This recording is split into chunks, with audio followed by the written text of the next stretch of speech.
All right, tonight we're super excited to have Jim Lee with us. This will be one of my favorite topics for sure. He's dedicated like 7 years of his life to understanding the truth and the lengthy history on weather modification. So we're going to be talking about geoengineering and chemtrails and contrails and some actual activist type stuff that he's been doing. And he's got a awesome website. It's 3D Climate Viewer. It's climateviewer.com. So we're going to dig into all that. I've been looking forward to this for a long time. Welcome to the show, Jim. Appreciate you having me, man. Yeah, like I was showing you on the wall here, there's that cover page of the 1978 report. So, I mean, this has honestly been, I save up all these stories for the show. We do intros and stuff. I mean, I don't always get enough time to talk about it, but the whole geoengineering, the whole weather modification thing is really fascinating me. And when I found out about you, which is actually from a listener again, which is awesome. We have the best listeners sending us people. Like I was surprised I hadn't, really found a lot of your work prior to that. I mean, I think I had seen it, but I didn't really put two and two together. And it's exactly what I've been looking for. The history of all the weather fuckery that's been going on, and I started watching some of your videos and your presentations, and you've laid it all out in amazing format for everybody to see exactly what's been going on. And it's very, very underrated. This whole phenomenon is underrated. People don't get that they've been messing with the weather for so long. And here we are, being blamed as citizens on global warming and all this kind of stuff. And I've always thought, why aren't they don't take any of this stuff to account, Yeah, so the thing I like to say is they like to blame it all on climate change, and climate change is your fault, but they never talk about the climate changers. And the climate changers have been at it for well over 100 years. If you go to weathermodificationhistory.com, you'll see that my first entry on a very lengthy timeline is 1839.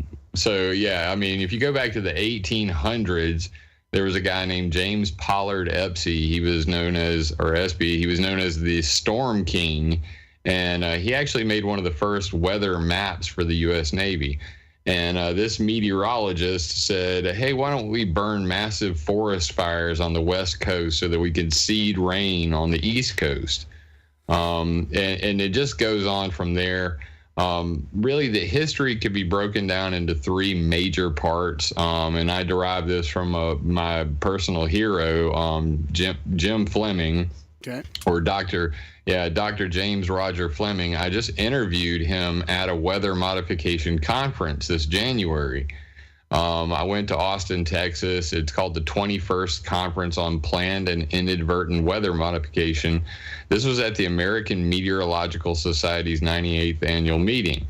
So while everybody downstairs was talking about weather and weather satellites and selling all their crap, I was going around interviewing people going, hey, do you know that they're having a weather modification conference upstairs? And you should see the big eyes and blank stares I was getting. I interviewed the people from the U.S. Naval Research Lab, and I said, hey, what's up with HARP? Why'd you guys sell it? And they're like, we don't really talk about HARP anymore. Just fascinating to see the divide. I mean, literally, there's only a floor between the people who are downstairs, selling all this weather equipment and, slinging all their wares. And none of them seem to be aware that, there even was a weather modification conference going on upstairs. But James Roger Fleming, he breaks it down into three major categories, and it's pluviculture, cloud seeding, and geoengineering. And I would add a fourth to that, and that is space weather modification. And we can go through all four of them if you like, but basically it goes like this. Pluviculture is anything before 1946, because that's the early days of rainmaking. And what they tried to do were things like shoot cannons into the sky, post cereal. You've heard of post cereal, yep. Like the cereal you eat.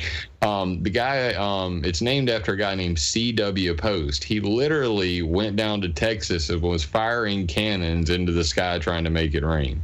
So is he, go ahead. Is Post like the cereals that aren't Kellogg's? Yeah, pretty much. So yeah, the serial rainmaker. I mean, like serial killer. He's a serial rainmaker. There were guys. The most famous of which during the pluviculture period was a guy named James Hatfield, and Charles Mallory Hatfield. He made rain for Los Angeles, and he's paid by the city of Los Angeles. This was in the 1914s. And he, the San Diego was like, hey, well, we've got a bunch of, drought down here. We'd love for you to make it rain too. So he actually set up these huge vats to burn chemicals to make it rain. And he made it rain so hard that it did several $1 million worth of damages. He was supposed to be paid $10,000 for the job, but the city of San Diego wouldn't pay him because in paying him for the weather modification he did, they'd be admitting liability for all that damage. And this is how the cycle keeps repeating itself from pluviculture to cloud seeding to geoengineering. These guys, they make promises. They say that, we can do the X, Y, and Z with the weather. And then when things go afoul, everybody gets, run for the hills. Wasn't my fault. God did it. Oh, wait, today it's climate change did it. Global warming did it. It's never these freaky scientists screwing with the weather. So, for me personally, I wanted to see the big picture, and I do that in several ways. I'm just a self-educated man like anybody else. I'm not a scientist.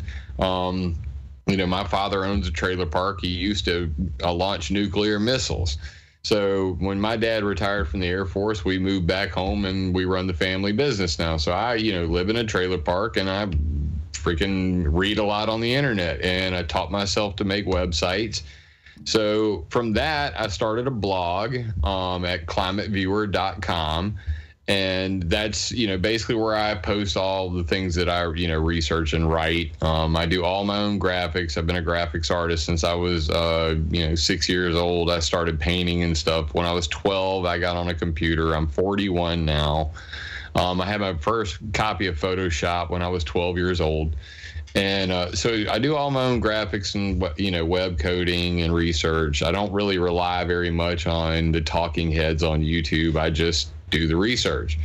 And that leads me to, try to help people understand things in different ways. So I have a blog at climateviewer.com, and then I wanted to make a timeline because seeing things in chronological order really helps you, sort things out. Yep. So I've had very, many different websites over the years. I started out on resonated.com, REZN8D. That's my nickname, Resonated. So I had resonated.com, resonated.net. Then it was terraforminginc.com, which is like terraforming the planet, because that's basically what they're doing. They're trying to make Earth habitable by screwing with the weather. But today, the timeline resides at weathermodificationhistory.com. And this really helps me, see the chain of events and helps other people understand it. In addition to having the world's most extensive timeline on weather modification in history, in geoengineering and HARP and things like that, there's resource sections on there. I've got an article I wrote, 10 technologies to own the weather today. These are 10 separate technologies that are in use today that are used for weather warfare, for weather modification, geoengineering, and, the CIA is involved in damn near all of them. And then right underneath that, you can see my most important 4 articles I ever wrote, people, patents, programs, and laws. And that's my specialty is names and addresses. I hate people who are just so, flippant about all this. They, it's a secret this and it's a secret that. I hate secrets. So, the Earth's not dying, it's being killed. And those who are killing it have names and addresses. And that happens to be my specialty. I like to give people, the information and the credible scientific references behind it so that they don't have to put their tinfoil hat on or be shoved out the door when they're talking to their congressperson, that they are armed to the teeth with information that cannot be discounted. That's what I love. That's what I love about all this work. When I looked at your website, because I dug into quite a bit of it myself, we talked about Project Popeye and all these other amazing ones where people underestimate the amount of weather fuckery in Vietnam, like 2,000 plus sorties of rainmaking in the war, and then I noticed on your, you've got it all laid out. It's not, when I talk to somebody about it, they still think it's conspiracy, right? And I look at, it's all documented. All your stuff is documented. They're all actual programs. They're actual scientists. They're actual people, fucking with it. So I really appreciate your the evidence and you sticking with all that stuff for people to learn about this. Yeah, so I just recently did one on that. Henry Kissinger, the CIA, and weather warfare. And what most people don't know about Henry Kissinger and the weather warfare that was going on is that in Operation Popeye, most people don't know that it was actually completely secret. They didn't even tell the Department of Defense that they were up to it. Henry Kissinger and the CIA ran the whole damn project. So I find that fascinating in and of itself. Whenever they found it, here's how Operation Popeye came to light, and it came from a real reporter, because we don't have any more of those today. We have all these pretty boys on TV, that are talking heads that don't know their head from their ass. But back in the day, there was a real reporter named Jack Anderson. And Jack Anderson, he saw a note on Lyndon Johnson's desk that said, continue weather modification over Laos. And Jack Anderson, during the Pentagon Papers, first mentioned this. And he got with a senator named Claiborne Pell, and they had 3 separate hearings on what happened in Vietnam. And the slogan in Vietnam was, make mud, not war. But basically what was going on was the Secretary of Defense, Melvin Laird, when he was testifying, is like, I don't even wish to admit, sir, that such, activities were occurring, because he didn't even know. I mean, when you find out the fact that the Secretary of Defense was unaware that weather warfare was going on, it's because Henry Kissinger, one of the most hated men on the planet, had got with the CIA, and they got with the United States Air Force and Navy, and they flew 3 to 5 planes. That's all it took in total to do all of Operation Popeye. When I talked to Jim Fleming and I interviewed him in January, he said the base operators out of Vietnam didn't even know what the flights were doing. So when you bring that to today's world with chemtrails and stuff, all the debunkers, all the retards will say things like, oh, everybody would have to be in on this thing. Well, no, you wouldn't, because if we can do weather warfare over Vietnam and only a handful, like 19 to 20 people even knew it was going on, and the top brass in the military didn't even know what was going on, yes, you can compartmentalize stuff. That's how we built a nuclear bomb. That's how we did the Manhattan Project. An even less known, let me bring this one up real quick because it's freaking priceless. An even less known project was what's called the Project Nile Blue. And what happened simultaneous to what was going on with Operation Popeye was that we were doing weather warfare over Cuba, and you can see right here on the screen, CIA are the weathermen. Yeah, and what the idea was, and you can see right here, another CIA plot, Cuba crops. And I'm going to quote this, but the seeding near Cuba was to cause less rain, not more. It was supposed to squeeze the rain out of the clouds before they reached the island. You might say we tried to embargo rain clouds. So this was another CIA plot going on simultaneously. It happened 68, 69. And to this day, most people have never heard of this. Here's another one. This is even funnier. In Canada, a guy literally sued Bernard A. Power, professional meteorologist, president of Weather Engineer Corps of Canada Limited, sued the U.S.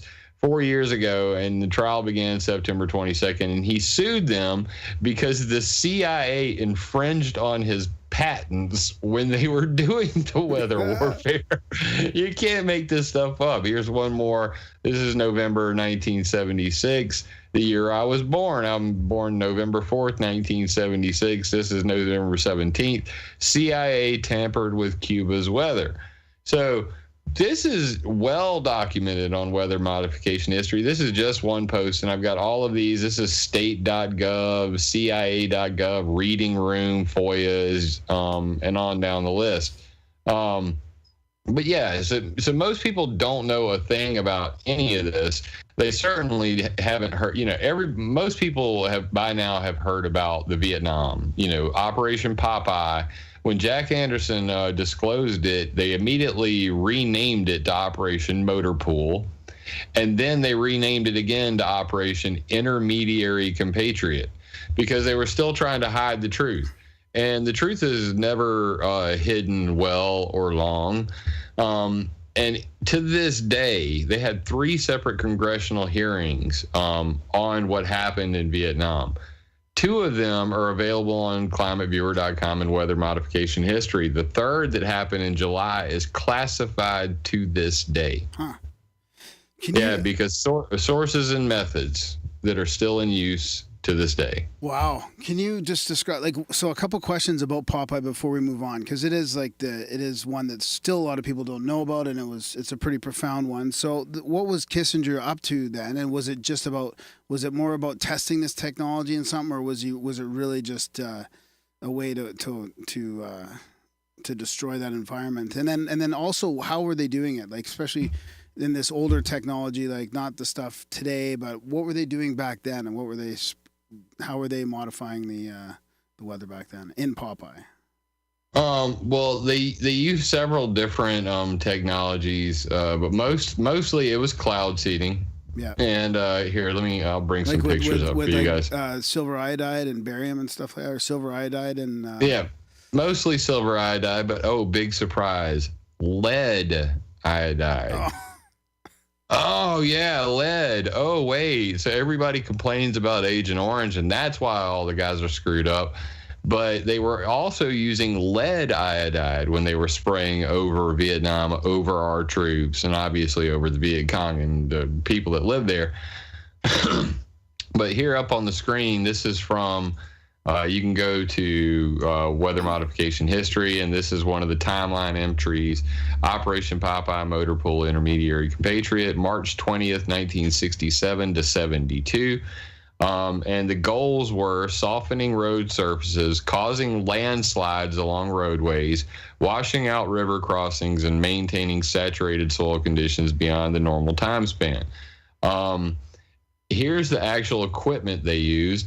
So this is called a JATO rack. This is mounted on the side of a C-130, as you can see here. These were WC-130s. So these were actually from the weather portion of the military. Of course, on the bases, they were just saying, hey, man, we're just out there flying around checking weather. But they had mounted these flare racks on the side to do that. So that's the U.S. Air Force portion. But the U.S. Navy invented something called the cold cloud modification system. This is a cloud seeding bomb. Nice. And it was invented at China Lake, California. To this day, they're still at it. I have FOIAs from 1994 showing that Wright-Patterson Air Force Base, Air Force Geophysics Directorate, and the Naval Air Warfare Center at China Lake are back at it again. 2 FOIAs, both from 1994, 1 year before the Owning the Weather in 2025 paper was written. Yeah. That's exactly what they want to do, except now they've switched from using silver iodide to carbon black dust. And carbon black dust is what comes out of the back of every plane you see flying overhead that's making chemtrails and making clouds all over the place. So this is Jack Anderson, my personal hero. I wish we had more reporters like Jack Anderson. This is Claiborne Pell, the senator. When they said, hey, we're doing weather warfare, he was like, really? And you could see all of the newspaper articles, Weather War Outcry, this is 1972, Weather as a Weapon of War, Cloud Seeding over Vietnam, U.S. turns rain into war weapon, CIA rain-making over Laos has only indifferent results. That's a way to downplay it. Like they would do it 2,000 times if it was indifferent. Oh yeah, and it says right there they wanted to shut down the Ho Chi Minh Trail because that's how the Viet Cong were moving their stuff. So they wanted to muddy that thing out, and everybody's seen videos from Vietnam of our troops up to their knees in mud. So it clearly worked. Acts of God and Congress. You got to love the titles on some. Rainmaking over trail tried by CIA, July 12th, 1972. And the list goes on and on and on and on and on. So these articles you're seeing right here were made by my homeboy, Dominic Marama. He's from Canada. I'm from Sumter, South Carolina.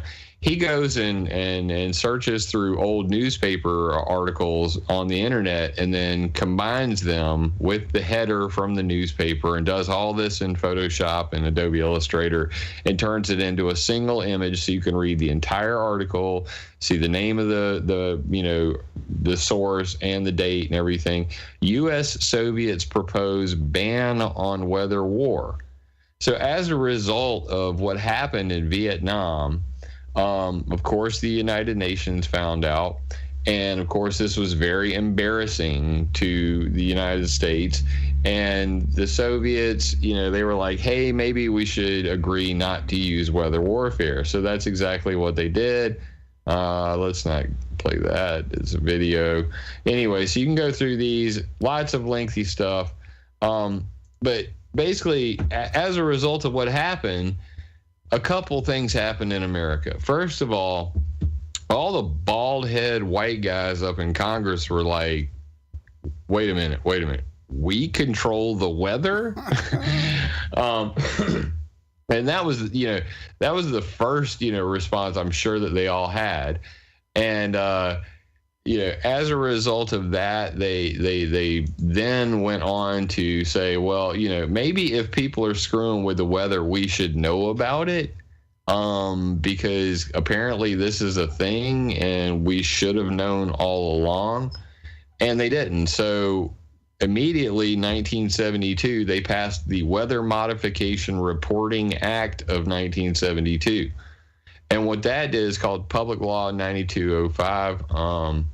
And basically, it requires now that if you're going to modify the weather in America, that you tell Congress, or tell NOAA specifically. And they've got a couple forms that you have to fill out. It's kind of funny. I actually go and I get those forms from NOAA and I turn them into maps. They're all available on climateviewer.com. You can see it's a Public Law 92-205, and it was passed December 18th, 1971. Hell, I might as well share this because it's kind of funny looking. So let me bring this up right here, and I'll actually zoom in. Weather Modification Reporting Act of 1972. There's all the legal stuff on it, but down here, this is from NOAA Week magazine. Weather modification activities to be reported to Congress. Proposed weather modification reporting regulations have now been published. Now weather modification activities now must be reported to NOAA. And here are the forms. So these are the actual forms that you fill out if you're going to modify the weather in America to this day. But it's called NOAA Form 17-4. You fill out an initial report on weather modification activities, all of your information, sponsor and operator, sponsors who paid for it, operator who's going to do it, target area, location, size of area in square miles, description of weather modification apparatus, modification agents and their dispersal rates and the techniques employed. And then you follow that up with what's called an interim activity report and final report. And it says over here on the side, it's got months, January, February, March, all the way down, number of modification days, number of modification days per major purpose. So increase precipitation, make rain, alleviate hail or fog, other. Type of operation by apparatus, is it airborne or ground? So you can do cloud seeding from an airplane, or they have ground-based cloud seeders. I don't know if most people have not even heard about ground-based cloud seeders. Basically, it's called orographic cloud seeding or snowpack augmentation. But they burn silver iodide and with propane and acetone from the ground, usually on the west side of a mountain, because predominantly our winds go from west to east. So they burn cloud seeding generators on the ground, and it blows up over top of the mountain and puts snow on the mountains, so that in the spring it melts and everybody on the west coast gets water, because without it, they'd be screwed. And then finally over here it says type and amount of agent used: silver iodide, carbon dioxide, which is CO2, which is dry ice, urea. Do you know what urea is? That's pee-pee. I'm not sure. Yeah. Oh, that's pee-pee. That's fertilizer. Yes, you can do weather modification with fertilizer, apparently. Urea. And then it says sodium chloride. It's kind of like salt. when you open the floodgates when you've had too much drinking. You keep peeing, so it's must be similar. I mean, it really brings some sting to the fact they're just pissing on us with this weather modification. Anyway, and then there's a fancy little other. And then check sodium chloride. That's not very. Yeah. That's not very. That's salt. So this is the Weather Modification Reporting Act of 1972. And that's not all they did. They went on to write the Weather Modification Policy Act of 1976, which led to that poster on your wall back there, Weather Modification Programs, Problems, Policy, and Potential. And this is a 700 and something page document. The reason this is important is because history has now repeated itself. Back then, the Congress people, they had no clue we were doing weather modification. They didn't know the size and scope of it. They didn't know we were doing weather warfare over Vietnam because it was a secret. And that's why they said, hey, with this Weather Modification Policy Act of 1976, we need to know full disclosure, everything that's going on, who's funding it and why and where and how. So that's what that report is about.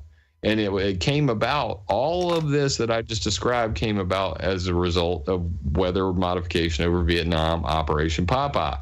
And of course, the Cuba crops thing never came up in any of this. Yeah. So the CIA was doing both. And this led to the Environmental Modification Convention. That is the weather warfare ban of 1978. So this weather modification ban basically says it's the way it's worded is kind of funny, because in the end, what they're really saying is, hey, we're cool with weather modification, but just not for hostile purposes. As long as you're not trying to kill people, we're cool with it. But it says each state party to this convention undertakes not to engage in military or any other hostile use of environmental modification techniques having widespread, long-lasting, or severe effects as a means of destruction, damage, or injury to any other state party. The problem is, even though they banned weather warfare in 1978, there is no way to this day to catch somebody doing it. It's pretty hard to tell. Yeah. It was pretty easy to see that somebody was steering some of those hurricanes last year, I think. Well, that's getting pretty conspiratorial for you, Darren. I mean, easy, bud. I don't think it's too conspiratorial. I wanted to I wanted to, because nowadays we don't see any reporting on it. But you say the CIA, and that makes me think right away, because I mean, my personal opinion is that like 98% of them, the 97% climate change scientists, I like to relate that to the media and Project Mockingbird and CIA control and all that. Like, I don't think there's much of a media left in North America, at least. Yeah. Well, I did a video on that Trumpocalypse, and I'm gonna spin you a little yarn real quick, and you tell me if this seems a little plausible to you. So we know the CIA did weather warfare before, twice, Vietnam, Cuba. We know that. All right. So in 2008, while Obama was in office, Bill Gates, Ken Caldera, David Keith, Roderick Hyde, Lowell Wood, Stephen Salter, John Latham, these are geoengineers, and Bill Gates got together with Nathan Myhrvold, the patent troll, and they came up with about 9 to 10 patents on steering hurricanes. All of these were published around January 3rd. So my conspiracy is they were all sitting around at a New Year's party getting drunk, and Nathan Myhrvold's got his team of lawyers in the background going, hey, we're talking to these geoengineers, write all this shit down. And so they came up with all these patent applications. They went to the Weather Modification Conference in 2008 and did a section called New Legal Ramifications of Weather Modification and talked about steering hurricanes. They had a congressional hearing called Weathering the Storm, the Need for a National Hurricane Initiative.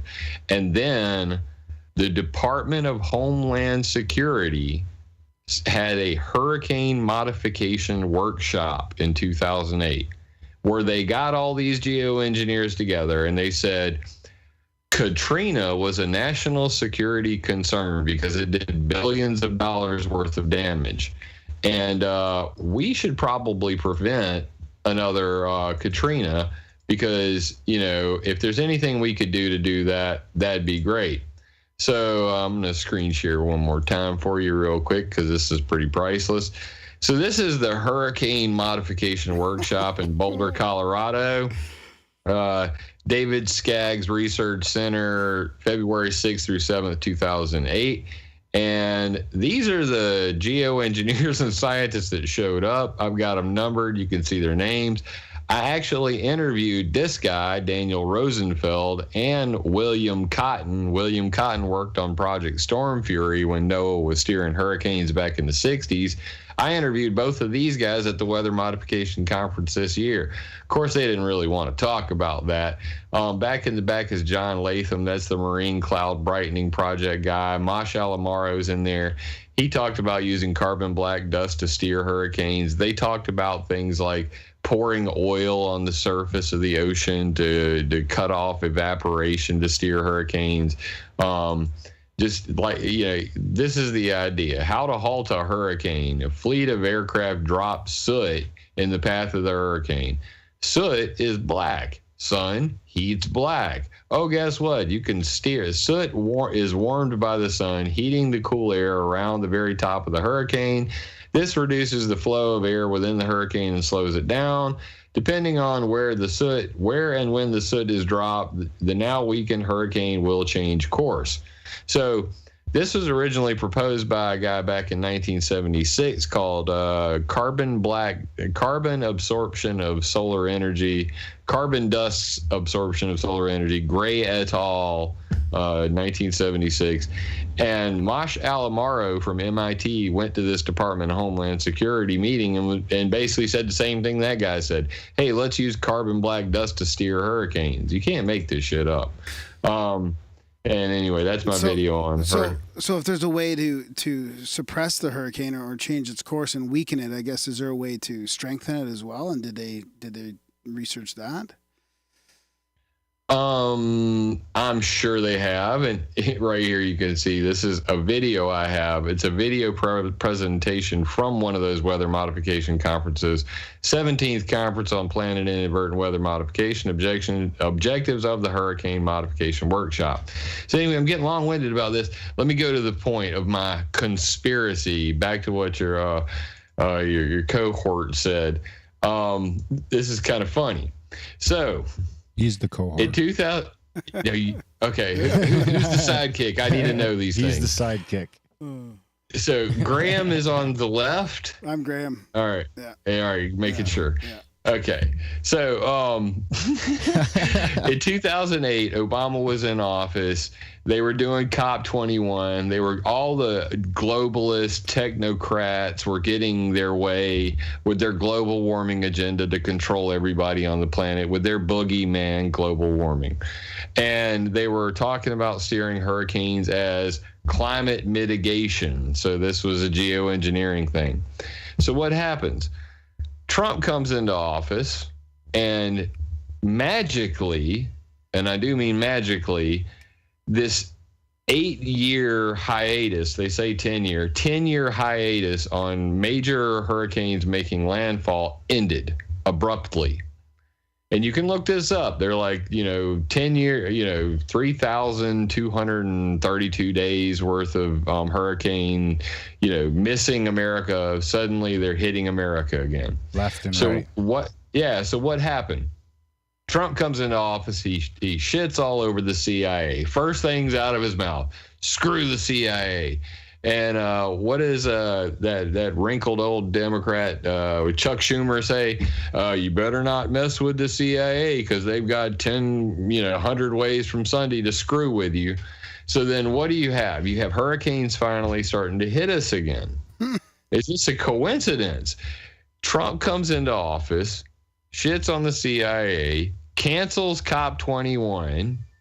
And then suddenly, who was at COP21, the Paris Accord, the climate change agreement? A bunch of climate scientists. Who steer hurricanes? Climate scientists. So is it a coincidence that Trumpocalypse, 3 major hurricanes hit all the southern states where all the rednecks are that voted for him? I'm thinking, yeah. I like that.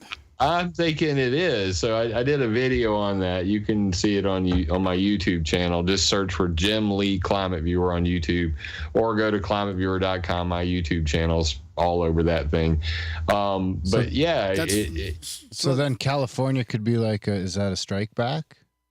The droughts and those crazy directed energy fires or whatever those were in California. Hang on. Before you get into that, I wanted to ask about because when you showed that form, I remember seeing that form filled out after the Houston flood, and I know people were saying, there was cloud seeding going on around Texas at the time, but people were saying, it's too far away, it wouldn't affect things or whatever. So was there any tie in there at all to geoengineering in that Houston flood? Was it Houston? I did a video on that too. Hurricane Harvey and cloud seeding, and U.S. Department of Agriculture electrified water testing, electrified water over Texas.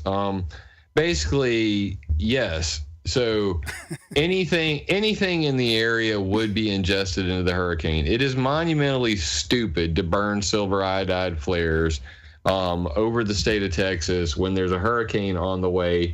I don't care how bad you think you need rain.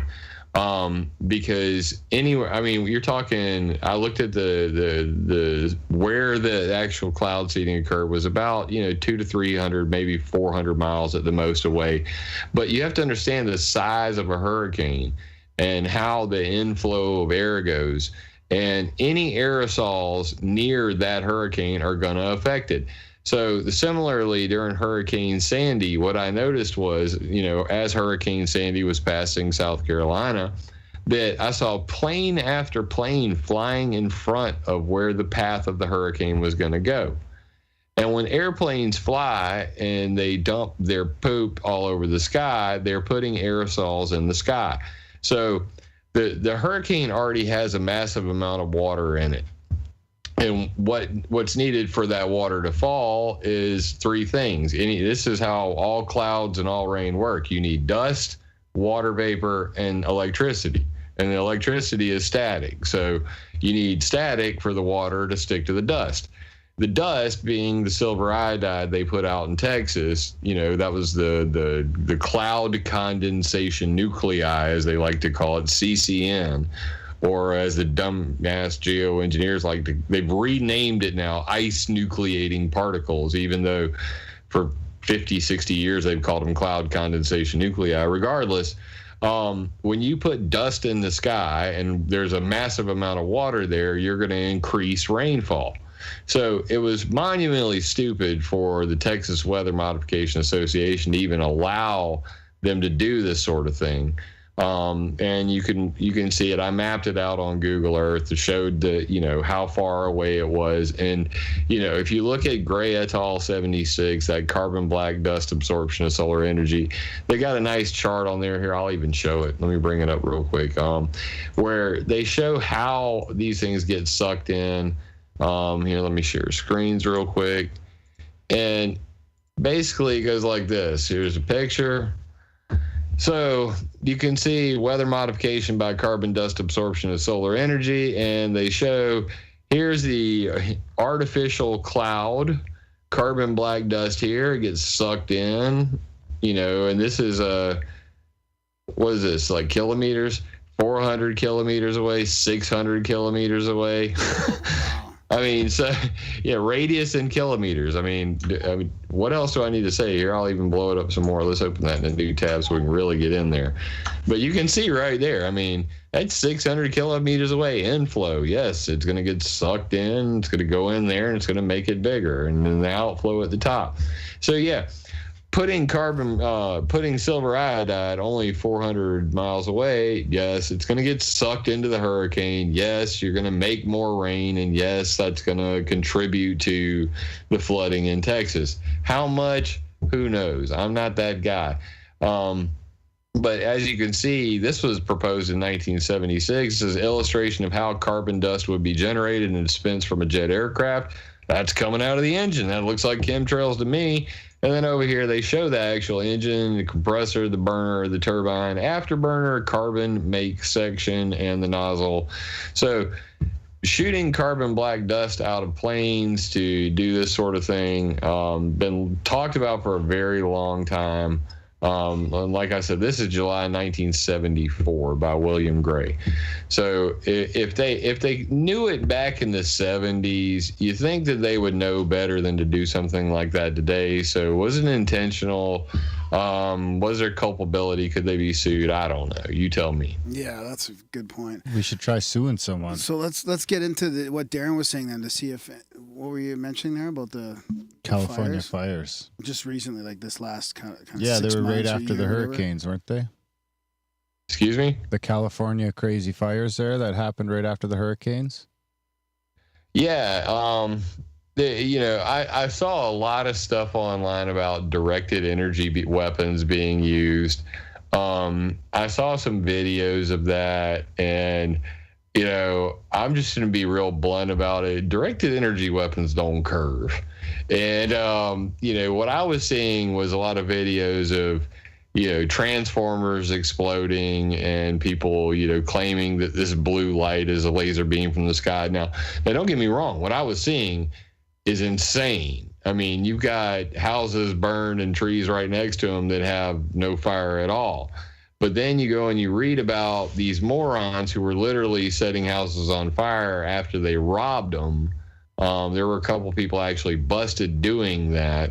I typically try to shy away from things like that because, with my websites, I want them to be as credible as possible.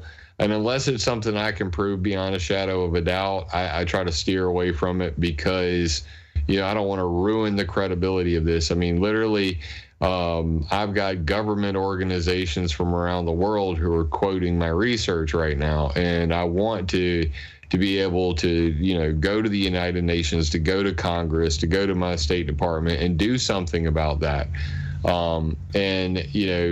Speculating about, people shooting laser beams in California to cause forest fires. Forest fires have always happened in California. And if you want to be a little more realistic about what's causing some of these forest fires, especially in the California, Oregon, Washington area, two things come to mind. One is that the United States Navy has a naval warfare testing ground that pretty much spans the entire Pacific Ocean right off the coast. And they're constantly shooting off aluminum, barium, chaff, all kinds of stuff. And, of course, that dries out things. That causes drought conditions.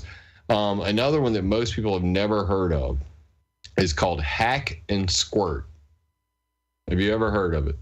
Hack and squirt. Well, probably something different. I'm thinking something different. Yeah, we're not talking about sex here, brother man. We're talking about you go out into the forest, you take a hatchet and you chop around the base of a tree, and then you spray concentrated Roundup into the tree to dry them out and kill them. And the forestry commissions in Oregon, California, Washington, they allow for this process. Whenever you create a lot of dead wood through this hack and squirt method, that's what's going to lead to a lot of these monumental forest fires. So let's be a conspiratorial about this. Are they talking about what James Espy, the Storm King, was talking about in the 1800s about setting forest fires on the West Coast to make it rain on the East Coast? Or is this just all a coincidence? Well, I'm not going to speculate on that, but I can tell you this. I've seen some pretty freaky videos of hack and squirt killing massive forests. I mean, like you see green everywhere and then brown, like huge, plots of brown forest where they have done this. So look into hack and squirt. It's some pretty fucked up stuff. I mean, you'll see what I mean. Yeah, for sure. What is this anyone doing that practically? Do they think they're, or would it just be because that soot would create the soot would create rain on the other side of the mountains for the crops? Yeah, so or for something else. I mean, more nefarious purposes. I mean, I don't know if they're doing it for farming reasons. Well, yeah, and that's why I rarely speculate about people's what their intentions are, because intents I'm not a mind reader, but what I can show you is this. So cloud seeding generators, Idaho Power cloud seeding generators, Santa Barbara, California cloud seeding generators, Carson Walker Basin, Humboldt River Basin, Grand Mesa, Colorado cloud seeding generators, Central Colorado Rocky Mountain cloud seeding generators, Wyoming weather modification pilot program. I'm going to turn on the NOAA reported weather modification activities for 2004, 5, 6, 7, 8, 9, 10, 11, and 12. And just to make it nice and visible for everybody at home, I'm going to make the map black. So this is weather modification on the West Coast. And anybody can do this at home, right? On your website. Yeah, it's climateviewer.org. Climateviewer.org. If you go over here and you look at this, what you see is these are the cloud seeding generators that are on the ground, the ones that look like fire. And each one of these mountains is snowpack augmentation. So you see right here, this is from 2012, 10,000 square miles was modified by North American Weather Consultants. It was paid for by the Utah Water Resources Development Board, and the purpose was snowpack augmentation. So this is what they do to keep water in the West Coast, because the West Coast is constantly in a drought. You can come up here to live alerts, go to precipitation, look at the U.S. Drought Monitor, and what you're going to realize is that's where the drought is. So that's why they're always doing weather modification on the West Coast. And if I were to turn on the fracking wells, you would see that that's also where this drought is. So why don't we do that? This is a very large map. Bear with me for a second. But what you're going to see is that these three are related. This is one of the first big aha moments I had with Climate Viewer 3D. So these are fracking wells. As you can see here, all of these little oil wells. And coincidentally, where are they? They're on the West Coast too. And they are where the drought is. And they are where the weather modification is. And the reason for that is pretty simple. Fracking and hydraulic fracturing, hydraulic being water, they use millions and millions of gallons of water. And the water that comes back out is radioactive. Just a side note. But regardless, this drains reservoirs all across the West Coast. So while the West Coast is already water strapped, you've got fields and fields of weather modification. Here's your mountains, that are getting their weather modified, and here's the fracking well and the severe drought in the location. It's not a coincidence. So as you can see right here, there's a huge field, and of course they've got a huge cloud seeding generator station here, so apparently they're doing pretty well on their water. But that's why I created Climate Viewer 3D, was to kind of try to, connect the dots. Over here, Santa Barbara, here you go again. Fracking wells here, cloud seeding generators here, because you got to make up for all that water that these sons of bitches are using. Forget about Nestle, and all their bottled water. I mean, that's bad enough. But that's the big picture. Cloud seeding generators were first invented in 1949 by a guy named Irving P. Crick. His son is my friend on Facebook. He told me, you're the only person that ever mentions my daddy. And Irving Crick, he actually contributed to so much of this weather modification going on today. And most people have never even heard of the guy. I mean, most people know that, like, Benson Schaefer, Irving Langmuir, and the guys from the General Electric's lab, invented cloud seeding in 1946. But most people have never heard of Irving Crick. Here, I'll show you his pictures. Talk about a cool ass picture. This dude is cool as hell. There you go. There's Irving Crick. They just don't make photos like that anymore. He look so nowhere, But yeah, this is his original cloud seeding generator right here. 1949, Crick studies smog, rainmaking, not all that wet. Little articles about Irving Crick. But this Walt Disney film, Eyes in Outer Space, a lot of people have seen it. And it was about, steering hurricanes. It was made by Walt Disney.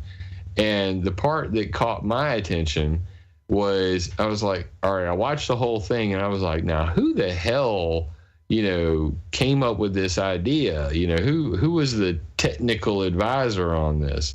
And lo and behold, that's where I first heard the name Irving P. Crick. And when I looked him up right there you go, Dr. Irving P. Crick. Wow. And this is the one, it's a Walt Disney film, and it's been shared a couple million times on YouTube, but I guess people don't really look into these sorts of things. And I was like, technical consultant, technical being he's the scientist who came up with all this shit.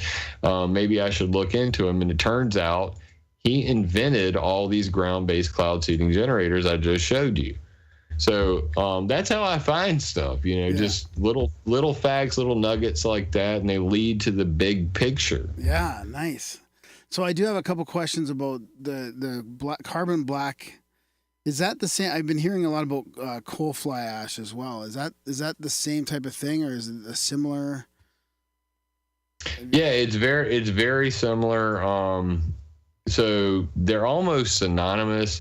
Some people call it black carbon, others call it carbon black, but it is a form of soot, and it's been used for a very long time. Here, let me bring up a couple things real quick because this is super damn it fascinating. Let me see if I can go. Okay, here, I got a better place to get this from. I was going to go to the newspaper section, but it's pretty lengthy. So we'll just go back here to the contrail complaints begin 1946, I believe it is. Where is it at? Here we go. This is pretty epic. All right, here we go. Let's bring this up on the screen because this is so much fun. All right, so this is from 1958. Navy scientist creates clouds, breaks them up. And her name was Dr. Florence Van Straten. And it says right here, we dropped carbon black suspended in liquid over a track of a mile and produced a solid line of clouds 1 mile long. When we dropped 1.5 pound of dry packages of carbon black, we produced single clouds with each drop. Puff, puff, puff. The Navy team seeded 7 clouds with carbon and dissipated each of them in from 2.5 to 20 minutes. Each cloud turned gray and then rapidly disappeared. Aside from the cost of the airplanes, we spent less than $5 on the experiments in Georgia. And carbon black used in printers, ink, and automobile tires is nothing more than soot. It is available cheaply. It is commercial quantities and is a byproduct of burning of natural gas. So similarly, there's another one, Navy creation destroys cloud. Ordinary carbon black is used. That was 1958. So we come forward to today, weather as a force multiplier, owning the weather in 2025. Most people missed this one. And this is my favorite one. If you look at this, they've got this chart, and in it shows technologies to be used to control the weather. And right here under 2005, it says CBD, and we're not talking about oils. We're talking about carbon black dust. It has a star next to it. It says technologies to be developed by the Department of Defense. Most people don't know that. So that's in the Owning the Weather in 2025 papers. If you click on environmental warfare, one of the tags on the sidebar, and you just scroll back a hair, before that, you're going to see these FOIAs. So here's 3 FOIAs in a row.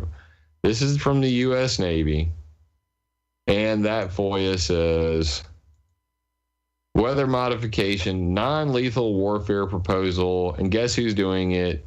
China Lake, California, for all the same reasons that they did back in Vietnam. And you can see their costs right there.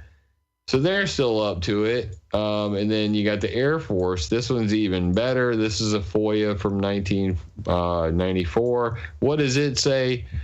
Weather modification using carbon black. You can't make this stuff up. I'm going to blow it up real big right there. So this is a Freedom of Information Act request, not the bullshit you hear on YouTube, where they go, secret this and secret that. There are very few secrets left to this guy here. Because I does my homework. And what it says, capability sought for use of carbon black dust, muddy dirt roads, decreased mobility, flood rivers, decreased comfort level, all the same reasons that they were doing it in Vietnam. So history is now repeating itself. But that would be great, if that were all there was to it, but that's not all there was to it. Then you have this one. Counterforce weather control from Spacecast 2020. But most people have not read this. This came before the Owning the Weather in 2025 papers. This is June 1994, the same date as those 2 FOIAs. And you can read all about that here. This is the Spacecast. I pulled this from the Black Vault. Shout out to them. I was unaware of this paper till just recently, and their reason for doing this, the exact same reasons that they did back in there in Vietnam. So that's your fourth thing, right? That's 3 FOIAs in a row right there. Then Owning the Weather in 2025 happened from 1995 to 96, and if that wasn't enough, the very next year after Owning the Weather in 2025, they had the Test Technology Symposium 1997 Weather Modification, where Dr. Arnold A. Barnes Jr. from the U.S. Air Force Phillips Lab, the same people mentioned in that FOIA, went and gave a speech. And he says, even though the UN Convention on the Prohibition of Military or other hostile use of environmental modification techniques, aka NMOD, bans this stuff, the official Air Force position needs to be reevaluated in light of the 19 years of scientific advances, in light of the advanced weapon systems, which are now more environmentally sensitive, to prepare against technological surprise from China and Russia. Yeah. And then here is your carbon black dust smoking ass gun. So I actually found this on an army.mil website. It has been deleted from the internet. I recovered it from archive.org. Shout out to the Wayback Machine. And this is available on climateviewer.com as well. So here is, that's Air Force.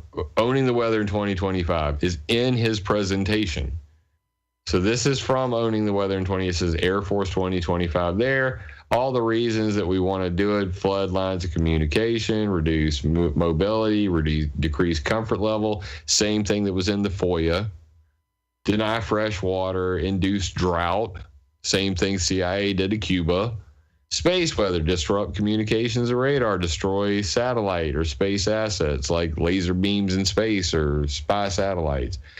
Fog and cloud removal. Oh, but wait, it's going to get better. We're going to touch on chemtrails. So this is that slide about the Air Force needs to be reevaluated, position needs to be reevaluated. Oh, what's Harp doing in his presentation? Oh, Jesus Christ. It's going to get ugly in just a second here. But this is the one I wanted to show you. Weather modification using carbon black. Slide 1. Increase precipitation, muddy dirt roads to decrease tractability, flood fields and small rivers, decrease troop comfort level, decrease tractability, decrease precipitation, dry out roads and fields for improved tractability, deny fresh water to troops in semi-dry regions. What? So this is at a U.S. Air Force Army joint meeting. And wait for it. Here's slide 2. Increase cirrus cloud cover. What? Did that dude just said chemtrails. That dude just said chemtrails. Make chemtrails using carbon black dust. You make cirrus clouds.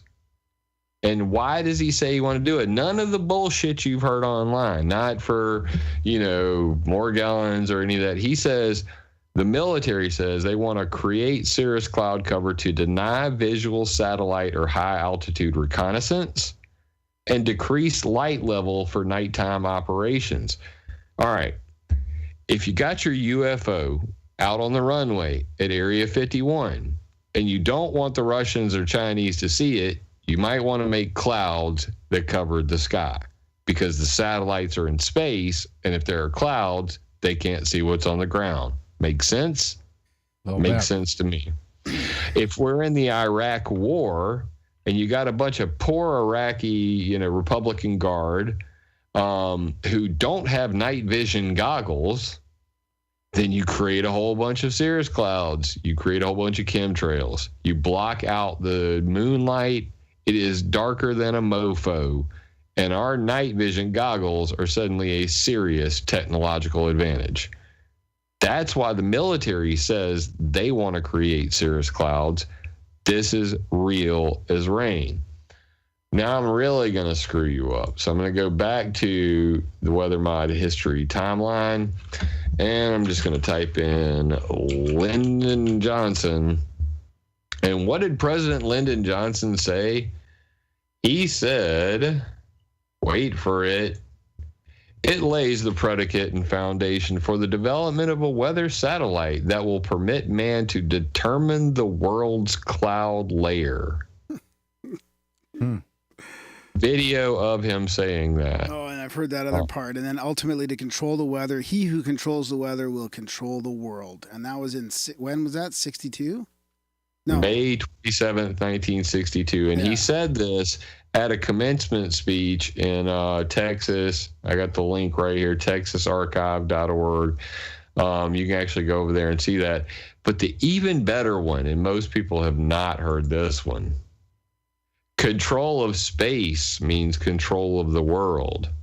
From space, the masters of infinity would have the power to control the Earth's weather, to cause drought and flood, to change the tides and raise the levels of the sea, to divert the Gulf Stream and change temperate climates to frigid. And then blame the people. And then blame it on you because you're all burning fossil fuels. It's your damn fault. So it's not the climate. It's not climate change. It's not your fault. It's the climate changer. So from 1962, Lyndon Johnson freaking saying that we could control the world's cloud layer all the way to today, to the United States military bragging about that. This paper was made in 1997. Wait for it. Here's where they talk about stirring hurricanes and thunderstorms, but let's just go to the last slide. This is as of 1997. Current capabilities: targeted fog dispersal, local changes in precipitation, cloud modification, surveillance coverage, just like I just showed you, hole boring, create, suppress, cirrus, contrails. Oh. Huh. Wow. That was 1997. By the way, if you do a Google timeline, if you do a Google timeline search, and I did, I wanted to find the first time the word chemtrails was ever used on the internet, and it was 1997. That's a coincidence. The very first article that ever said the word chemtrails was about JP8 fuel. And JP8 fuel is very interesting because it's part of something called the NATO single fuel concept, or one fuel for the battlefield, or if you're a Lord of the Rings fan, one fuel to rule them all. So basically, under the guise of standardizing a fuel to make it easier logistically and all that, now they can add whatever the fuckery they want into it. Yeah, so basically, it's jet fuel fuckery. It's what I like to call fuel sulfur content geoengineering. Here, let me bring this up. I'm going to go over to climateviewer.com, and right here is the history of chemtrails. You can click on that. I have a page called Cirrus Clouds Matter, the shady truth about contrails, and it's a fact. Frequently asked questions. Got a whole lot of drop downs right here. But right here, are cirrus clouds filled with metal? And I'm going to click on that. And what you're going to see right here is this image. I'm going to bring it up. And this is what's in the jet fuel. So before the single fuel concept, they were using JP5, which is, JP4, a gasoline. And JP8 is a diesel fuel. With a shitload more of aluminum. It went from 2,100 parts per billion of aluminum to 9,300 parts per billion. So aluminum in 28 countries more than tripled when they switched jet fuels. Is that a coincidence? I don't know. You tell me. More importantly, calcium, 5,000 to 31,120. Now, I talked to a guy from a national laboratory who said that everybody's missing the point, that aluminum and barium have shit to do with all of this. The calcium is the actual important part. David Keith and Ken Caldera, two geoengineers, they first started saying, let's use aluminum to geoengineer the planet. Then they switched to titanium and titanium dioxide. And then just recently, he said, let's use calcium, a more gentle way to geoengineer the planet. Well, that's exactly what NATO did back from 1988 to 1997. In 1996, they completed the conversion from JP5 to JP8. And all of these metals that are shown right here on the screen tripled, quadrupled. You can see right here, strontium went from 70 parts per billion to 351, titanium from 35 to 1,000. So this is all just in jet fuel. I mean, with no additives whatsoever, the fuel itself. So this is all controlled by something called the NATO Pipeline Committee. And this comes from a military paper. Pipelines? Yeah, well, the NATO Pipeline Committee, they determine what goes on in all of the, the jet fuel in all of the NATO countries. So the NATO Pipeline Committee is made up of 3 separate groups, and one of them is called Working Group Number 1, Special Tasks. And if you wanted to geoengineer the whole goddamn planet, it would only take the guys at the NATO Pipeline Committee, Special Task Force, to say, here's what we want in the fuel. And suddenly, in 28 countries simultaneously, that shit would be sprayed all over the globe through the jet fuel. I have now over 40 or 50 separate references from geoengineering scientists who say exactly that. Let's geoengineer the planet using jet fuel. Let's put metals in there. Let's put sulfur in there. Let's use 2 jet fuels in 1 tank so that we can turn the clouds on and off. I can show you the patents if you like. But basically, for me, this chemtrail phenomena, it's all in the gas tank and what they put in that gas. Because while you see these photos of pipes and pumps, and I've seen so many photos of pipes and pumps, I know what every damn one of them are because I go and I do a Google image search and go find the original sources of these, and they're either fire retardants, ballast tests, things like that. They're very misleading. So there's like an entire industry of ear porn pushing artists out there who are making a lot of YouTube dollars on their AdSense, pushing this fear porn, but they don't really care about the activism side of things and helping people understand so that we can do something about this. Yeah. My litmus test is, if somebody talks about chemtrails, I want you to ask them, what's your plan to do something about it? Yeah. And if they don't have a plan, fucking change the channel. I mean, seriously, you need to change the channel. So, okay, I got a lot of questions on this because obviously there's a whole fucking jingle about this and making fun of me being an all-in believer in chemtrails. I mean, we've done this to death on the show, but there's a bunch of different things that you talk about that hit. When they found out that these planes were making clouds, didn't they do something decades ago to try and get rid of them? And then they came back in sort of chemtrail format with this timeline that you're talking about.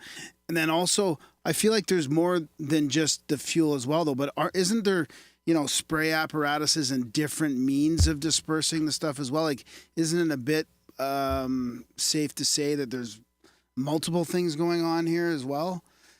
Oh, certainly. Yeah. So here's how I differentiate. If you're talking Delta Airlines, Southwest, commercial flights, generally speaking, you're talking about jet fuel.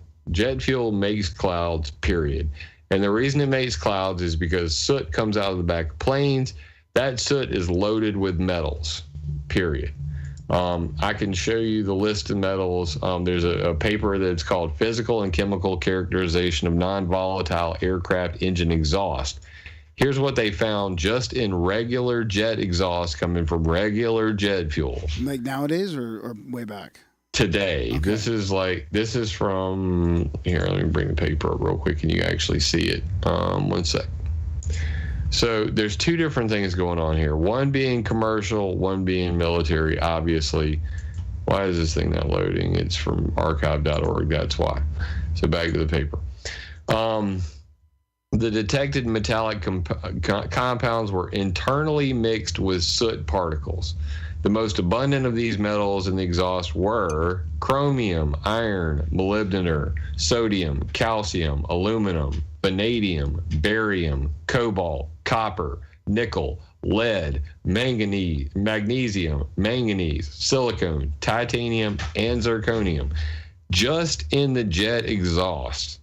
Okay, so metal makes these clouds. There's a group called Ulrich Lohmann and Jasper Kirkby from CERN. They have this cloud project.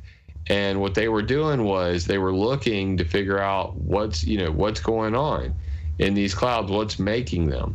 And it says the big one we found is lead, comes from things like tetraethyl lead used in fuels, still in some light aviation. So that's probably the biggest metal we find, but we find a whole host of other metals. So this is a carbon black soot, spherical as they call it.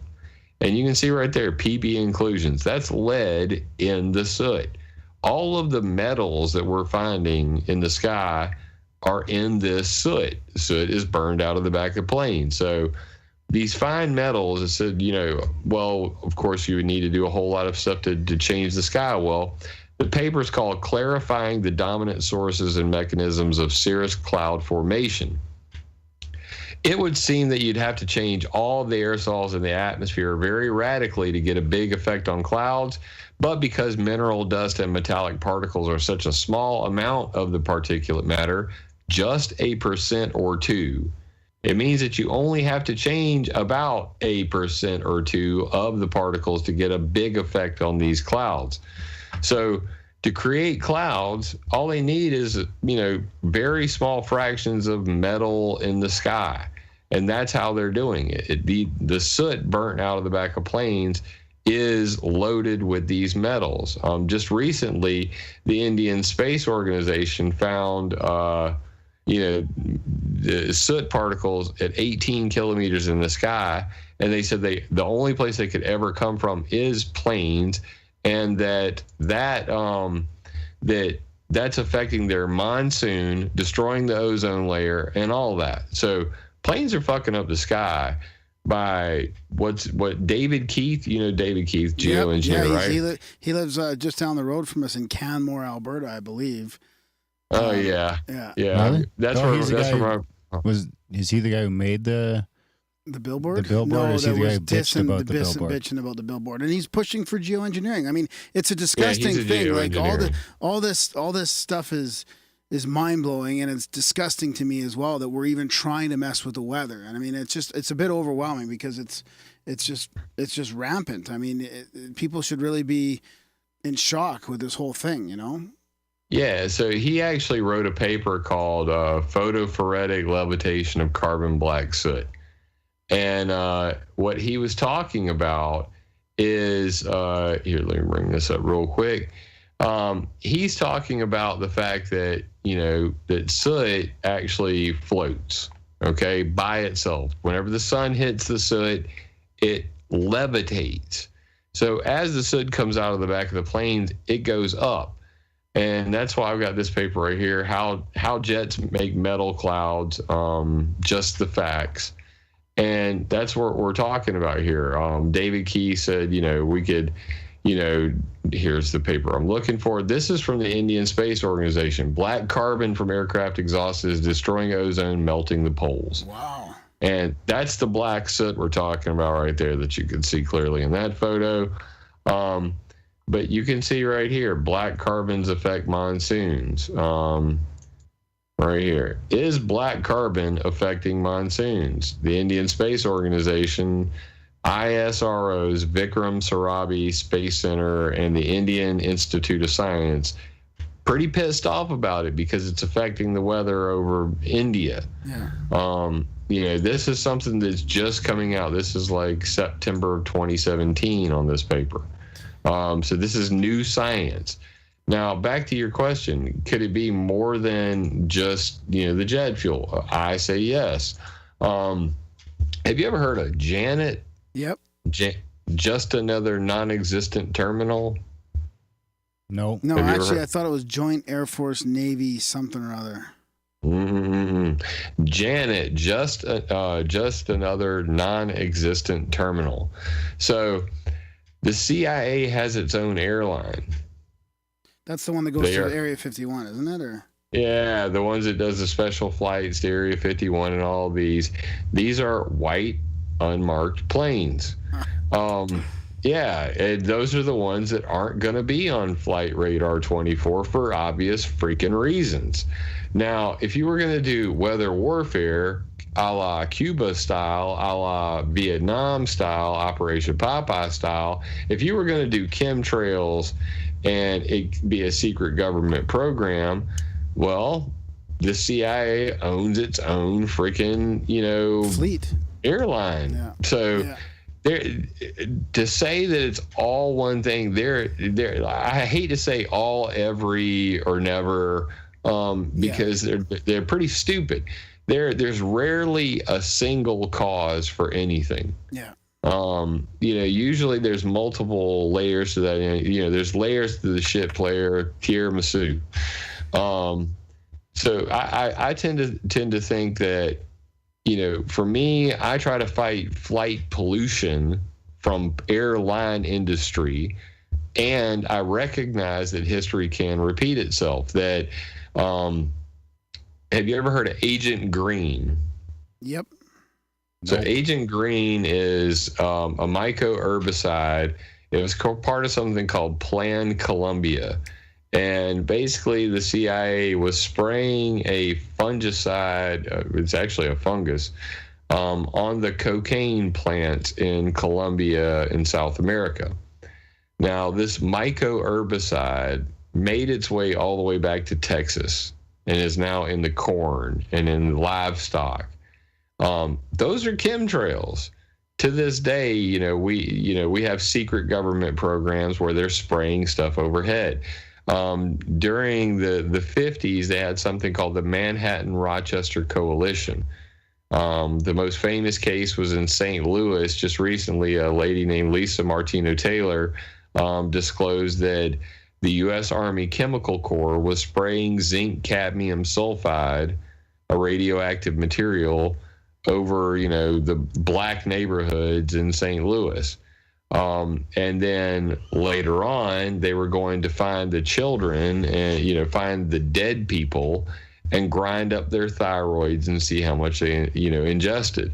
They did Operation Large Area Coverage, or LAC, where they took a C-117 and flew from coast to coast spraying zinc cadmium sulfide. You can see the entire reports on that on climateviewer.com. The title of the article is "It Was a Conspiracy: Military Experiments on Unsuspecting Public." So for me, chemtrails is a two-pronged thing. There is some of what the debunkers say is true. It is condensation, but what I say to them is condensating on what? That's the important part. Yeah. That's a good point. I want to go ahead, keep going. And then the flip side to that is those who forget the past are doomed to repeat it. And that's the slogan at weathermodificationhistory.com. If they were able to pull off these large sprayings of zinc cadmium sulfide from coast to coast, drop bombs of mosquitoes, Operation Big Buzz, Big Itch, all of these things, if they can do all this stuff in secrecy, they can do it today. And geoengineering is being considered a national security concern. The CIA funded a geoengineering study to the tune of $630,000 just recently. And, CIA Director John Brennan was talking at the Council of Foreign Relations about geoengineering. This is not a coincidence. The CIA has been owning the weather since Lyndon Johnson. So if you're looking for, scandal, if you're looking for secret, government programs and white unmarked planes spraying God knows what in the sky, those are your guys, but that's not Delta Airlines. Yeah. The only way it is Delta Airlines, and David Keith even mentioned this in a cost analysis paper, is something called CRAF, C-R-A-F, the Civil Reserve Air Fleet. And what it does is it modifies civilian planes for military purposes. And the original design for CRAF was, if we had like a World War III, that they could quickly take the seats out of 747s, convert them to like jumbo jets to transfer military equipment all over the planet.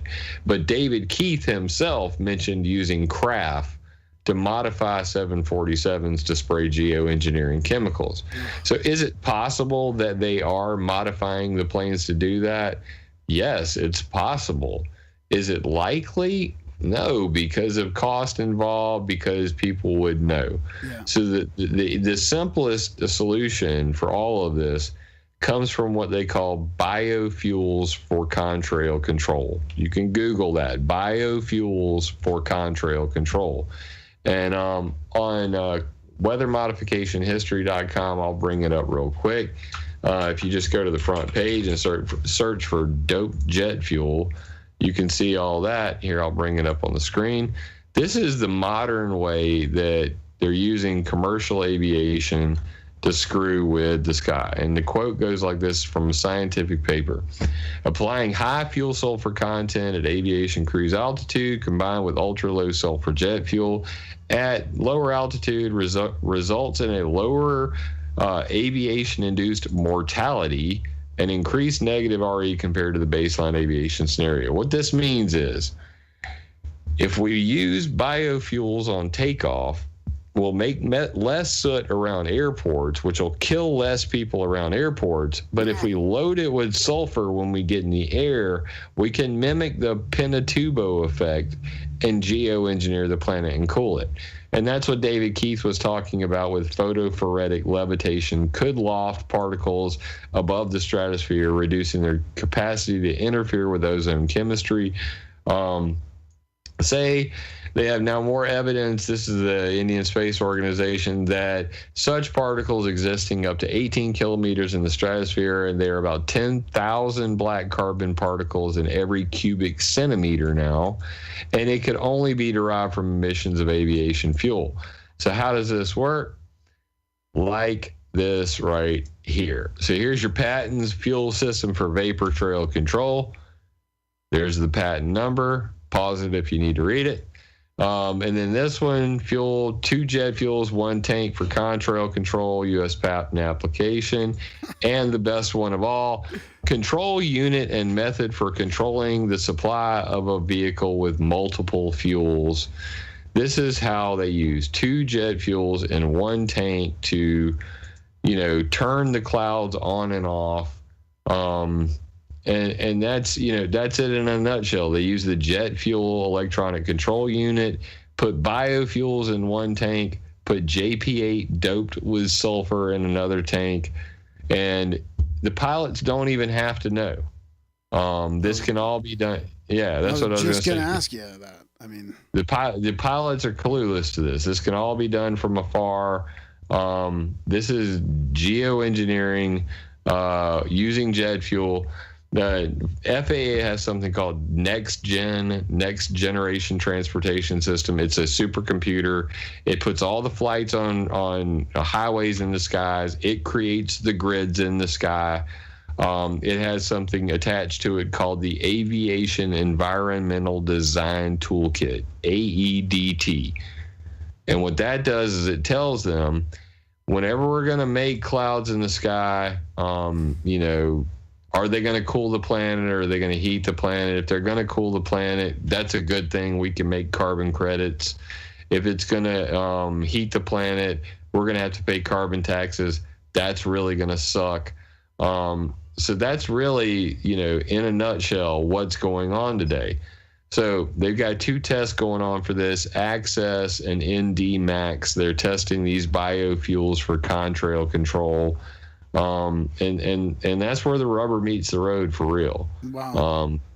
Yeah, you're answering a bunch of questions as you go along here, which is fantastic. But I mean, I remember in my youth seeing planes fly over, and the contrail would dissipate fairly quickly, and you would see it as the planes go through the sky, but it wouldn't linger around and create a whole cloud system. So now I see both. I see. So I wanted to bring that back to and I think you've already answered this, but just maybe clarify. So when you see those real persistent extended contrails, that's probably the fuel with the additives or with the metals in there. And then when you do see even planes at the same altitude, or you wonder why some dissipate very quickly and it just looks like a normal contrail, is that the difference then? I mean, because the weather's the same in the same spot, Yeah, there are multiple factors in this. Obviously, this stratospheric sulfate injection with high sulfur content fuels could be one of the causes. If one jet is running this special fuel loaded with sulfur, then it's going to make more clouds, period. Yeah. And they can turn this on and off at will. There's a guy named Ulrich Schumann. He created the contrail cirrus prediction tool. Give me 1 second, I'll show you that thing. It's pretty fascinating. Here it is right here. Let me make sure. Yeah, so here's it in a nutshell. The ICAO Colloquium on Aviation and Climate Change. We need less soot emissions, less warming, and more cooling contrails, predictable for operational planning. And Ulrich Schumann is from the DLR. This is like NASA, Germany's NASA. And he came up with this jewel right here, the Contrail Cirrus Simulation and Prediction Tool. It is part of the FAA's AEDT, Aviation Environmental Design Toolkit. It's called COSIP. And what it does is it says, hey, man, if we're going to make clouds that are going to heat the planet, knock it the fuck off. If we're going to cool the planet, that's a good thing. Keep those clouds. I interviewed the head of the FAA Aviation Climate Change Research Initiative. His name is Dr. Rangasai Halthori. And he made the statement, we want to make clouds by day, none by night. And you just can't make this stuff up. So what they're doing is something called the access flights. And the idea is pretty simple. We want to do this alternative fuel effects on contrails and cruise emissions. They do a whole lot of science on, how this affects clouds and social welfare costs, agricultural, forestry, ecosystems, social effects like people freaking the fuck out online about chemtrails. But this is what it looks like. I mean, they're literally up there flying behind the planes, to test the chemtrails. And you can see it right about here. This is the metal particles. And off the chart. Now they're in the actual plume, testing what the chemtrails are doing. All of this is an experiment. And that's what I'm trying to, get to people, that they really don't know what the hell they're doing. They're constantly screwing with the jet fuel to try to figure out, hey, are we cooling the planet or are we heating it up? Because it seems like we're melting the fucking poles. It's just a fucking joke. Yeah, so this is from the Access Cruise Emission Time series. So, all the evidence in the world is right there, man. You really should just dig into it. You can do all this by going over to weathermodificationhistory.com, clicking on doped jet fuel or artificial clouds. Come to climateviewer.com, go to the tag artificial clouds similarly. But nobody's talking about any of this, and that's the big red flag for me. What I do know is this. When they make clouds during the day, that's solar radiation management. That's the sun coming in, and they're trying to block it. But whenever it hits the ground and it's supposed to go back to space, this is now called Earth radiation management, not SRM, ERM. And the reason why is because those clouds are making trap heat, and then it bounces up and goes like this. So if they can get rid of those clouds at night, they think they can cool the planet during the day and then let that heat escape to space at night. This is called cirrus cloud thinning or cirrus cloud seeding. So these guys are all bought into the global warming thing, though. I don't really understand the motivation because it's two parts. It's just mind blowing to me that they're trying to play around with all this stuff based on junk science to begin with. I mean, we were under a mile or two of ice 12,000 years ago here in Calgary, Canada. Yeah. I mean, of course it's warming. We are still technically in an ice age if you look back far enough, the cycles. I mean, it's crazy that they are just doing all this based on. So it's kind of like this. I tell people that the sky is like a lake. Some people like to swim in the lake. Some people want to skip rocks on the lake. Other people want to fish in the lake. Some people want to ride their jet ski in the lake. But everybody's using the lake for a different reason. Some people pee in it. Yeah. I mean, I like to pee in the lake when I'm in there. I don't tell anybody. Just between me and you. But yeah, so this is kind of like a tug of war. So you've got the climate scientists who believe global warming is real, and they're trying to mitigate the warming effects of cirrus clouds. But the truth of the matter is that for 100 years, they've been trying to melt the poles to get to the oil and gas under it. And now it's well documented on weathermodificationhistory.com and climateviewer.com. So what's the real conspiracy behind chemtrails? Greenwashing. If you've not heard this term, it's making a dirty industry appear to be green. And that's what biofuels are all about, is greenwashing the airline industry while they try to circumvent getting attacked by the carbon cabal, aka the technocrats and the carbon taxes. So because these cirrus clouds are trapping heat, because they allegedly are melting the poles, guess who makes that? The fossil fuel industry. The people who make the jet fuel want to melt the poles. Why? Because they want to get to the oil and gas at the poles. So you got climate scientists are going, wait a minute, these clouds are melting the poles. Article from IOP Science, Greenland ice sheet melts more when it's cloudy. There are many different papers that are now coming out about this, that basically these chemtrails we're seeing are melting the poles. So for 100 years, they wanted to melt the poles to get to the oil and gas. The people who make the oil and gas are the fossil fuel industry. They supply the jet fuel that's making the clouds. And guess what? As a side added bonus, if you make a bunch of clouds, guess who else you shit on? The solar industry. Yeah, that's a good point. And our health, right? I mean, yeah, and of course our health, and all of the effects on rainfall. They've actually replaced the natural water cycle with weather modification and geoengineering. We put plastic in the ocean, which screws up the evaporation. We cut down all the trees. Trees make cloud seeds.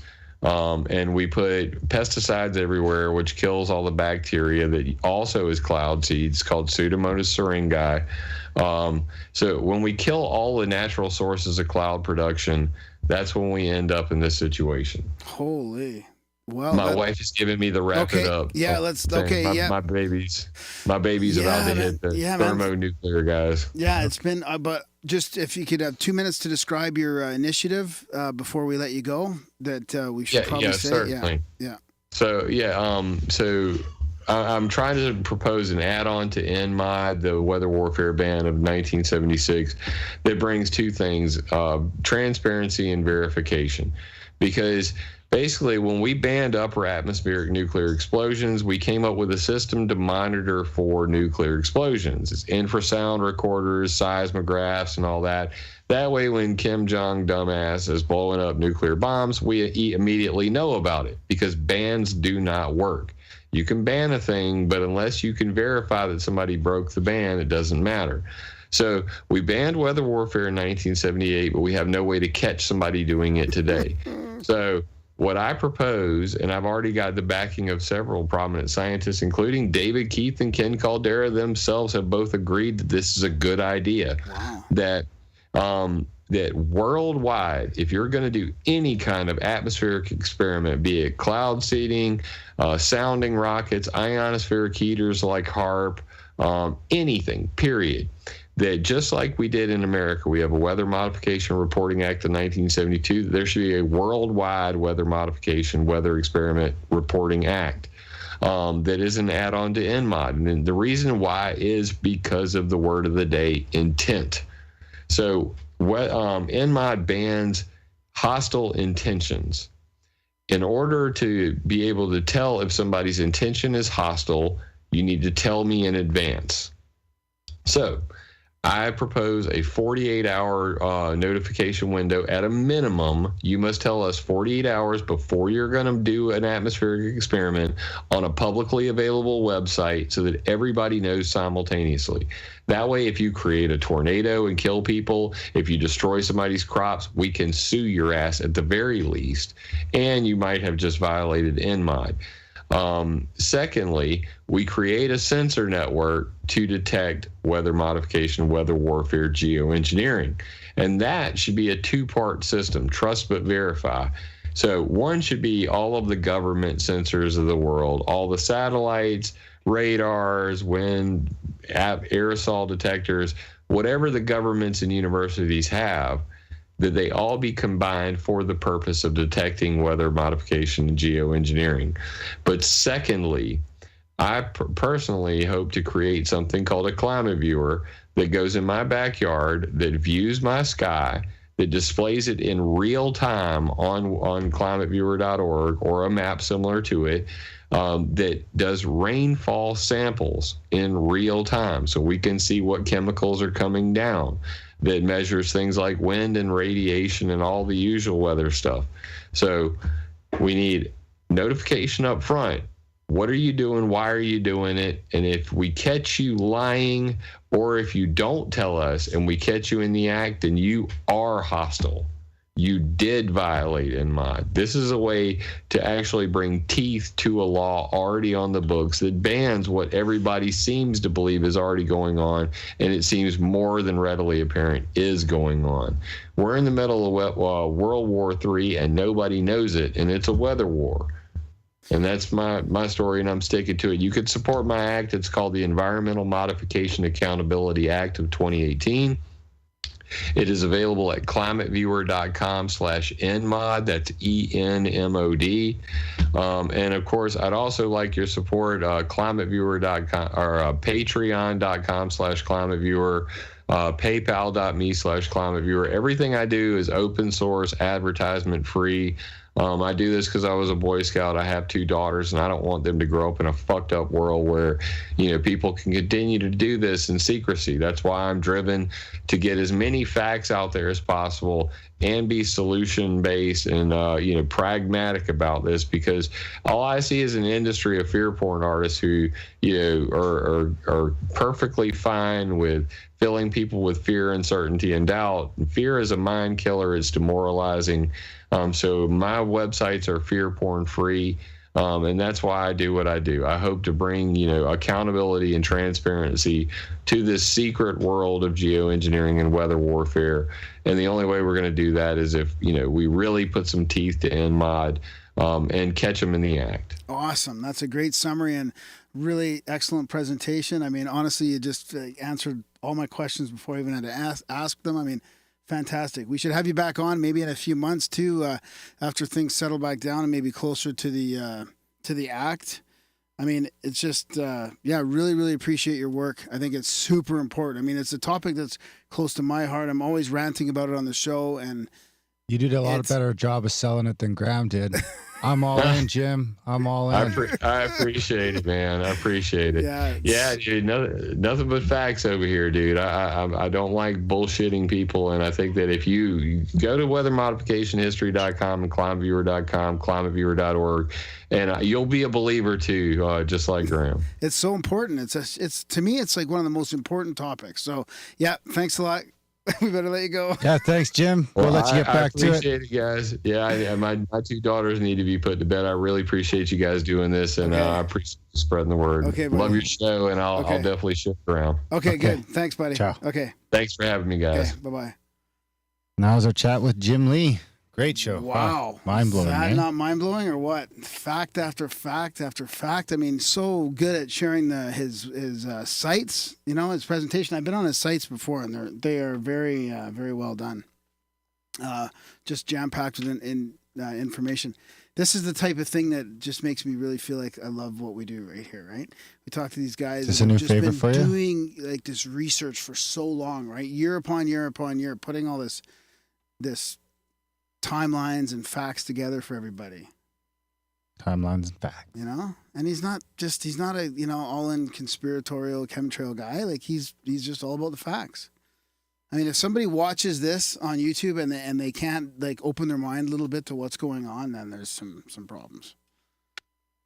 What are you in the middle of playing with chords in the middle of our outro here? Isn't it something else? Can you believe it? Oh my God. What did I do? You pulled out my left ear. Mine too. I don't know if everybody else can hear or if are we still recording? We're still recording.